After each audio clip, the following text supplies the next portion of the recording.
Hi, I'm David Johnson, and this is Verse by Verse. When I was a child, one of the things my parents expected me to do was to memorize the Ten Commandments.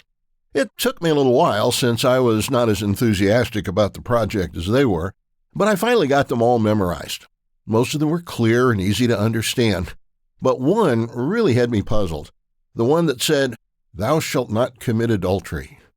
As a young child, I didn't have a clue what adultery was, but instead of asking, I tried to figure it out on my own.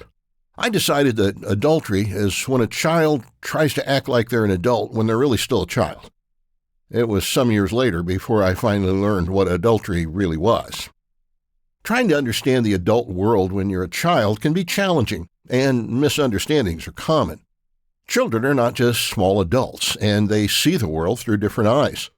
Sometimes it can be refreshing and exciting to watch children experience something for the first time.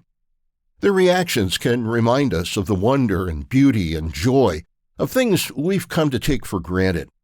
Parents often wish they could keep their children in that innocent, inquisitive, trusting state a little longer. After all, wouldn't it be great if no child ever had to learn what the heartbreak of adultery really is? But the process of maturing and coming to view the world through adult eyes is a necessity for all of us. While there's nothing wrong with a child perceiving the world through a child's eyes, adults with all the responsibilities of adulthood need to see life in a more mature way.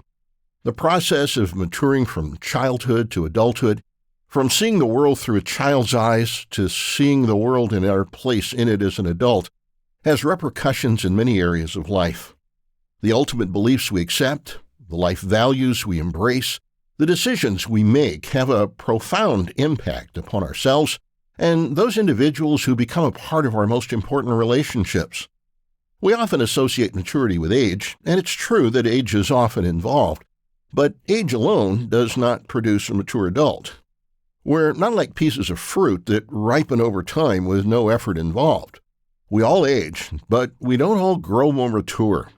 Professional counselors often deal with emotional immaturity, which they recognize by certain behaviors and attitudes: lack of emotional control, blaming others, name-calling, poor impulse control, the need to be the center of attention, disrespect for rules, bullying, the inability to acknowledge and learn from our own mistakes. That kind of immaturity will automatically have a negative impact on every relationship in life. And recognizing those characteristics may tempt us to wonder whether some of those traits are affecting people we know. But for the person who's concerned about his or her relationships with God and with family and friends, we need to seriously consider our own level of maturity. Scripture's not silent on this subject, with many passages urging the believer to consciously focus on continuous growth. In addition to several passages where those who claim to be Christians are admonished and prodded for their failure to seriously put forth the effort to grow in their knowledge and behavior, the Apostle Paul clearly pointed out one of the important steps in becoming a mature believer. In 1 Corinthians 13, verse 11, he wrote, "When I was a child, I spoke as a child, I understood as a child, I thought as a child. But when I became a man, I put away childish things."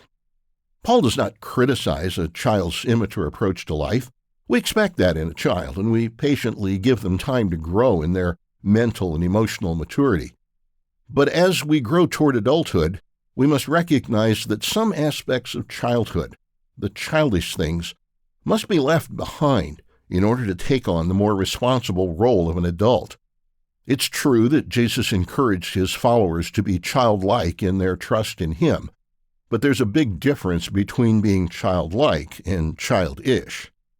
In many ways, maturity is not a point we reach, but a journey we must continually travel, and it involves continually making choices about what kind of person we choose to be. In any journey, real or metaphoric, we must leave behind the place where we are in order to arrive at a new and better destination. The person who's satisfied to remain right where he is, who's not continually grown in spiritual maturity and understanding, who has not consciously put away the childish approach to living the Christian life, is a person who's failing to understand and live up to the noble calling he's received from God. If you're ready to move into a more mature Christian life, the Life Hope and Truth Learning Center can help you get started. Check out the show notes for a link. Verse by Verse is a Life, Hope, and Truth podcast. Check out the show notes to find more free content, like videos, articles, and booklets in our Learning Center.